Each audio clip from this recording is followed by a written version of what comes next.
ఇది చాలా ఇంపార్టెంట్ అయినటువంటి వార్త. కానీ ఆ 2 దినపత్రికల్లో దీనికి సంబంధించినటువంటి వార్తే లేదు. ఏంటిదంటే రాయలసీమ ఎత్తిపోతల పథకానికి సంబంధించినటువంటి వార్త. ఎందుకంటే రాయలసీమ ఎత్తిపోతల పథకం ఒక ఇన్సూరెన్స్ లాంటి ప్రాజెక్టు.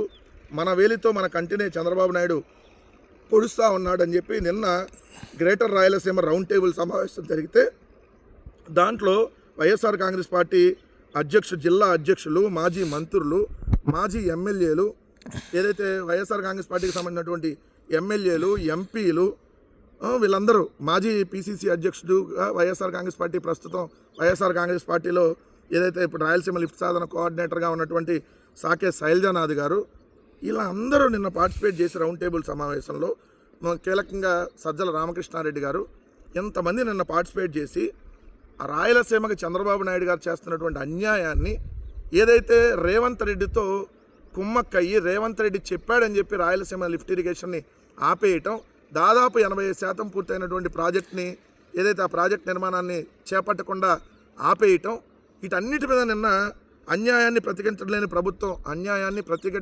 ప్రభుత్వం ఎందుకు అని చెప్పి నిన్న YSR Congress party round table సమావేశం పెడితే ఆ 2 పత్రికలో దీనికి సంబంధించిన వార్త ఇంచిత్ లైన్ కూడా ఇలా. అంటే ఇది సమాజానికి ఉపయోగపడేది.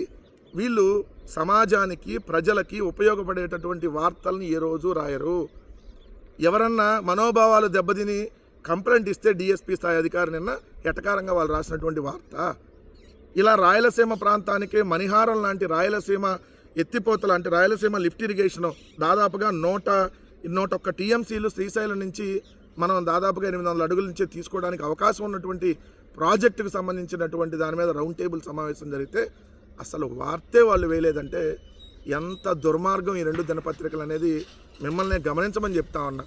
నిజంగా ఈనాడు, ఈ ఆంధ్రజ్యోతి అనేటటువంటి దినపత్రికలు ఈ రాష్ట్రానికి ఏదైతే శాశ్వతంగా వదిలి వెళ్ళిపోతాయో ఆ రోజు ఆంధ్రప్రదేశ్ రాష్ట్రానికి నిజమైనటువంటి అభివృద్ధి, సంక్షేమం, ప్రజలకు నిజమైనటువంటి ప్రయోజనకరం, ప్రజలకి నిజమైనటువంటి ఏదైతే వార్తలు అందుతాయనేది క్లియర్.